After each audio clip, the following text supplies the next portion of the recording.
നമസ്കാരം. പ്രവാസ ലോകത്തെ വാർത്തകളും വിശേഷങ്ങളുമായി സഹ്യ ഗൾഫ് ന്യൂസിലേക്ക് സ്വാഗതം. പ്രധാന വാർത്തകൾ. 6700 കോടീശ്വരന്മാർ ഈ വർഷം UAE-യിലേക്ക് താമസം മാറ്റും. 63 ഫാൽക്കണുകളെ വനമേഖലയിലേക്ക് തുറന്നുവിട്ടു. മനോഹരം രാത്രിയിലെ ദുബായ്. ഇന്ത്യൻ തീർത്ഥാടകരുടെ മടക്കം ശനിയാഴ്ച മുതൽ. ഇന്ത്യൻ അസോസിയേഷനിൽ പെരുന്നാൾ ആഘോഷം. മാതൃഭൂമി.com കേരള പ്രോപ്പർട്ടി എക്സ്പോ 29-30 തീയതികളിൽ ഷാർജയിൽ. ദുബായിൽ പൈതൃക സ്വത്തുക്കൾ സംരക്ഷിക്കാൻ പുതിയ കരാർ. 6700 കോടീശ്വരന്മാർ ഈ വർഷം UAE-യിലേക്ക് താമസം മാറ്റും. ഇന്ത്യയിൽ നിന്നുൾപ്പെടെ 6700 കോടീശ്വരന്മാർ ഈ വർഷം UAE-യിലേക്ക് താമസം മാറ്റുമെന്ന പഠനം ഹെൻലി ആൻഡ് പാർട്ട്നേഴ്സ് പുറത്തിറക്കിയ ഹെൻലി പ്രൈവറ്റ് വെൽത്ത് മൈഗ്രേഷൻ പഠന റിപ്പോർട്ടിലാണ് ഇക്കാര്യം പറയുന്നത്. ഉയർന്ന ആസ്തിയുള്ള വ്യക്തികളെ ആകർഷിക്കുന്ന കാര്യത്തിൽ മറ്റെല്ലാ രാജ്യങ്ങളെയും പിറകിലാക്കി UAE ഈ വർഷവും ഒന്നാമതെത്തുമെന്നും റിപ്പോർട്ടിലുണ്ട്. മധ്യപൂർവ്വ മേഖല, റഷ്യ, ആഫ്രിക്ക എന്നിവിടങ്ങളിൽ നിന്നുള്ളവർക്കൊപ്പം ബ്രിട്ടീഷ് കോടീശ്വരന്മാരുടെ വൻതോതിലുള്ള വരവും ഇത്തവണയുണ്ടാകും. $10 ലക്ഷം അതിൽ കൂടുതലോ നിക്ഷേപശേഷിയുള്ളവരെയാണ് ഉയർന്ന ആസ്തിയുള്ള വ്യക്തികളായി റിപ്പോർട്ട് കണക്കാക്കുന്നത്. നിലവിൽ കോടീശ്വരന്മാരുടെ എണ്ണത്തിൽ ആഗോളതലത്തിൽ 14-ാം സ്ഥാനത്താണ് UAE. നിലവിൽ 1,16,500 കോടീശ്വരന്മാരും 308 ശതകോടീശ്വരന്മാരും 20 സഹസ്ര കോടീശ്വരന്മാരും UAE-യിലുണ്ട്. ആദായ നികുതിയല്ല, ഗോൾഡൻ വിസ, ആഡംബര ജീവിതം, പ്രാദേശിക വിമാന കമ്പനികളുടെ എളുപ്പത്തിലുള്ള കണക്ടിവിറ്റി എന്നിവയാണ് യൂറോപ്പിൽ നിന്നുള്ള കോടീശ്വരന്മാർ UAE-യിലേക്ക് ആകർഷിക്കപ്പെടാനുള്ള പ്രധാന കാരണങ്ങളായി ചൂണ്ടിക്കാണിക്കപ്പെടുന്നത്. കഴിഞ്ഞ 5 വർഷത്തിനിടയിൽ സമ്പന്നർക്ക് അവരുടെ സമ്പത്ത് സംരക്ഷിക്കുന്നതിനും മെച്ചപ്പെടുത്തുന്നതിനുമുള്ള നൂതന മാർഗങ്ങൾ UAE അവതരിപ്പിച്ചിട്ടുള്ളതായും റിപ്പോർട്ടിൽ പറയുന്നു. റിയൽ എസ്റ്റേറ്റ് വിപണിയിലെ ശക്തമായ മുന്നേറ്റവും ബ്രിട്ടീഷ് യൂറോപ്യൻ നിക്ഷേപകരെ ആകർഷിക്കാൻ കാരണമായി.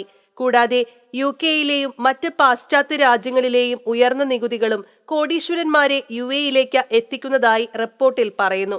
US, Singapore, Canada, Australia, Italy, Switzerland, Greece, Portugal, Japan എന്നിവയാണ് ഈ വർഷം ഏറ്റവും കൂടുതൽ കോടീശ്വരന്മാരെ സ്വീകരിക്കുന്ന മറ്റ് രാജ്യങ്ങൾ. ഇന്ത്യ, ചൈന, UK, ദക്ഷിണ കൊറിയ, റഷ്യ, ബ്രസീൽ, ദക്ഷിണാഫ്രിക്ക, തായ്വാൻ, നൈജീരിയ, വിയറ്റ്നാം എന്നിവിടങ്ങളിൽ നിന്നാണ് 2024-ൽ കോടീശ്വരന്മാർ ഏറ്റവും കൂടുതൽ പുറത്തേക്കൊഴുകുന്നത്. കഴിഞ്ഞ വർഷം 1,20,000 കോടീശ്വരന്മാർക്ക് ലോകമെമ്പാടും വിവിധ രാജ്യങ്ങളിലേക്ക് താമസം മാറ്റി.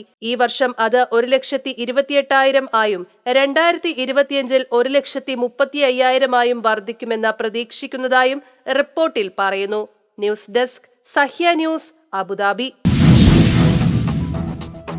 63 ഫാൽക്കണുകളെ വനമേഖലയിലേക്ക് തുറന്നുവിട്ടു. ഷെയ്ഖ് സായിദ് ഫാൽക്കൺ റിലീസ് പദ്ധതിയുടെ ഭാഗമായി 63 ഫാൽക്കണുകളെ കൂടി ഖസാക്കിസ്ഥാൻ വനമേഖലയിലേക്ക് തുറന്നുവിട്ടതായി അധികൃതർ അറിയിച്ചു. ഇതിൽ 38 പൈഗ്രൈൻ ഫാൽക്കണുകളും 25 സാക്കർ ഫാൽക്കണുകളും ഉൾപ്പെടുന്നു. റഷ്യ, ചൈന, മംഗോളിയ എന്നിവിടങ്ങളിലേക്കും ഇവയെ തുറന്നുവിടുന്നുണ്ട്. പദ്ധതിയുടെ റിട്ടേൺ ടു നേച്ചർ സംരംഭത്തിലൂടെ കഴിഞ്ഞ 30 വർഷത്തിനിടെ 2274 ഫാൽക്കണുകളെ ഇത്തരത്തിൽ തുറന്നുവിട്ടിട്ടുണ്ട്. 1995-ൽ UAE രാഷ്ട്രപിതാവ് ഷെയ്ഖ് സായിദ് ബിൻ സുൽത്താൻ അൽ നഹ്യാനാണ് പദ്ധതി ആരംഭിച്ചത്. സമഗ്രമായ വൈദ്യപരിശോധനകൾക്ക് ശേഷം ഇലക്ട്രോണിക് ചിപ്പുകൾ ഘടിപ്പിച്ചാണ് ഇവയെ സ്വാഭാവിക ആവാസ വ്യവസ്ഥയിലേക്ക് തിരിച്ചയക്കുന്നത്. അതിജീവന നിരക്ക്, സഞ്ചാരപാത എന്നിവ മനസ്സിലാക്കാനാണ് ചിപ്പുകൾ ഘടിപ്പിക്കുന്നത്. വന്യജീവി സംരക്ഷണത്തിനായി UAE വലിയ ഇടപെടലുകൾ നടത്തുന്നുണ്ടെന്ന് അബുദാബി പരിസ്ഥിതി ഏജൻസിയുടെയും ഇന്റർനാഷണൽ ഫണ്ട് ഫോർ ഹൂബറ കൺസർവേഷന്റെയും വൈസ് ചെയർമാനായ മുഹമ്മദ് അഹമ്മദ് അൽ ബൊഖാവർദി പറഞ്ഞു. ഇരുവിഭാഗത്തിലെയും 5 വീതം ഫാൽക്കണുകളിൽ സൗരോർജ്ജത്തിൽ പ്രവർത്തിക്കുന്ന സാറ്റലൈറ്റ് ട്രാക്കിംഗ് ഉപകരണങ്ങളും സജ്ജീകരിച്ചിട്ടുണ്ട്. ഫാൽക്കണുകളുടെ പുനരധിവാസ രീതികൾ മെച്ചപ്പെടുത്താൻ ഇവയിലൂടെ നിർണായക വിവരങ്ങൾ ലഭിക്കുമെന്നും അദ്ദേഹം പറഞ്ഞു. News desk, Sahya news, Abu Dhabi. മനോഹരം രാത്രിയിലെ ദുബായ്. രാത്രിയിൽ ഏറ്റവും മനോഹരമായ ലോക നഗരങ്ങളുടെ പട്ടികയിൽ ദുബായ്ക്ക് 1-ാം സ്ഥാനം.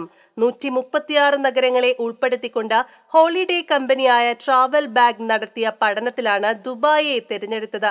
ഇൻസ്റ്റഗ്രാം ഹാഷ്ടാഗുകൾ, പ്രകാശ ശബ്ദ മലിനീകരണങ്ങളുടെ നില, രാത്രികാല സുരക്ഷ എന്നിങ്ങനെ ഒട്ടേറെ ഘടകങ്ങളെ അടിസ്ഥാനമാക്കിയാണ് രാത്രികാല സൗന്ദര്യത്തിൽ ആഗോളതലത്തിൽ ദുബായ് ഒന്നാമതെത്തിയത്. 27,387 ആളുകളാണ് ഇൻസ്റ്റഗ്രാം ഹാഷ്ടാഗിലൂടെ നഗരത്തിന്റെ രാത്രി സൗന്ദര്യം പങ്കുവച്ചത്. സുരക്ഷയിൽ ആഗോളതലത്തിൽ 4ാം സ്ഥാനവും എമിറേറ്റിന് ലഭിച്ചിരുന്നു. രാപ്പകൽ ഭേദമന്യേ സുരക്ഷിതമായി പര്യവേക്ഷണം ചെയ്യാവുന്ന നഗരമാണിതെന്ന് ട്രാവൽ ബാഗിന്റെ റിപ്പോർട്ടിൽ പറയുന്നു. വിപുലമായ സുരക്ഷാ സംവിധാനങ്ങളാണ് എമിറേറ്റിലുള്ളത്. അടിസ്ഥാന സൗകര്യ വികസനത്തിനും നഗരപരിപാലനത്തിനും മുൻപന്തിയിലുമാണ്. എമിറേറ്റിലെ കർശന നിയമങ്ങളും നിയന്ത്രണങ്ങളും കുറ്റകൃത്യങ്ങളുടെ എണ്ണം കുറയ്ക്കുന്നുണ്ടെന്നും റിപ്പോർട്ടിലുണ്ട്. News desk, Sahya news, Dubai. Indian തീർത്ഥാടകരുടെ മടക്കം ശനിയാഴ്ച മുതൽ. ഇന്ത്യയിൽ നിന്നെത്തിയ ഹജ്ജ് തീർത്ഥാടകരുടെ മടക്കം ശനിയാഴ്ച ആരംഭിക്കും. ഇവരിൽ പകുതിയിലേറെ പേർ കല്ലേറുകർമ്മം പൂർത്തിയാക്കി ചൊവ്വാഴ്ച തന്നെ മിനയിൽ നിന്ന് മക്ക അസീസയിലെ ക്യാമ്പിലേക്ക് മടങ്ങിയിരുന്നു. ചൊവ്വാഴ്ച രാത്രി മിനയിൽ തങ്ങാനുള്ള സൗകര്യവും ഹജ്ജ് ഏജൻസികൾ ഒരുക്കിയിരുന്നു. ബാക്കിയുള്ള മുഴുവൻ തീർത്ഥാടകരും ബുധനാഴ്ച വൈകുന്നേരത്തോടെ അസീസയിലെ താമസ സ്ഥലങ്ങളിൽ തിരിച്ചെത്തി.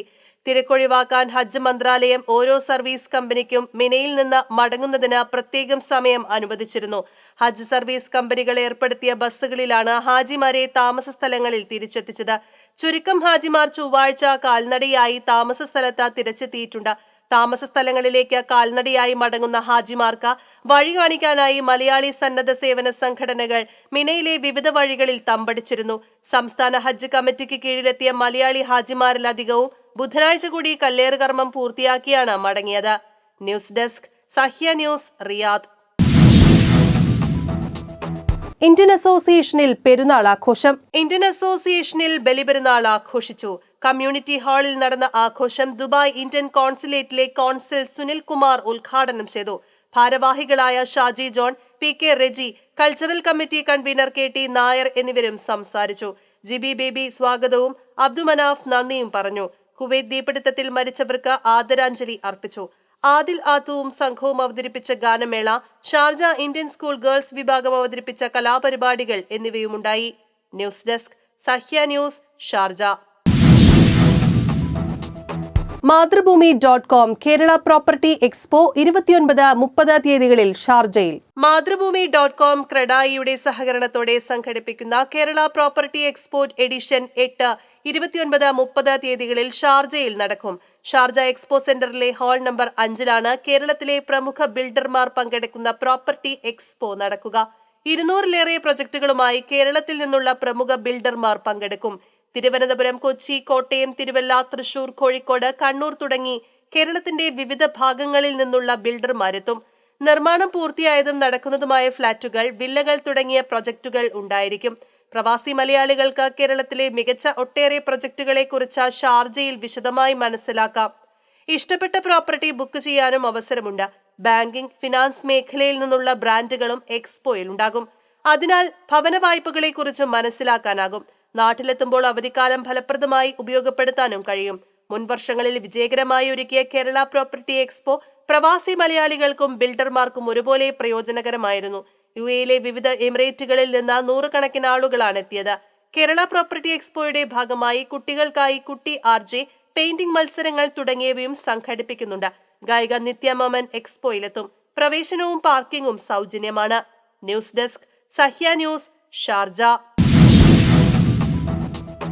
ദുബായിൽ പൈതൃക സ്വത്തുക്കൾ സംരക്ഷിക്കാൻ പുതിയ കരാർ. ദുബായിലെ വൈവിധ്യമാർന്ന പൈതൃക സ്വത്തുക്കൾ സംരക്ഷിക്കാൻ ദുബായ് കൾച്ചറൽ ആൻഡ് ആർട്സ് അതോറിറ്റിയും ദുബായ് പോലീസും തമ്മിൽ സഹകരണ കരാർ ഒപ്പുവച്ചു.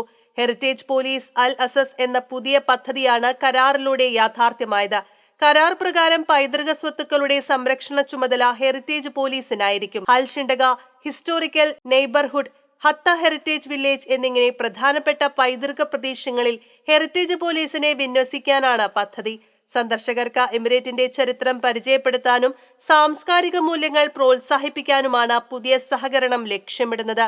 ദുബായ് സർക്കാരിന്റെ തത്വങ്ങൾക്ക് അനുസൃതമായി ദുബായ് കൾച്ചറും പോലീസും തമ്മിലുള്ള ആശയവിനിമയം മെച്ചപ്പെടുത്താനും മികച്ച പ്രവർത്തന രീതികൾ പങ്കുവയ്ക്കാനും സാമൂഹിക ജീവിത നിലവാരം ഉയർത്താനും സഹകരണം നിലകൊള്ളും.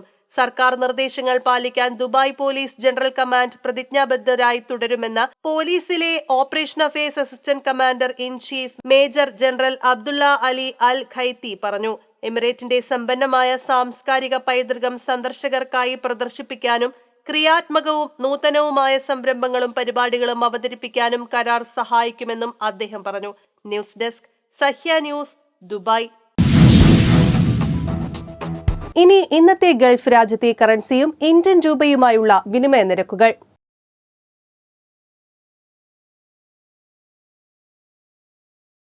ഇന്നത്തെ ഗൾഫ് ന്യൂസ് ഇവിടെ പൂർണ്ണമാകുന്നു. ഗൾഫ് ന്യൂസ് വീണ്ടും നാളെ ഇതേ സമയം. നന്ദി, നമസ്കാരം.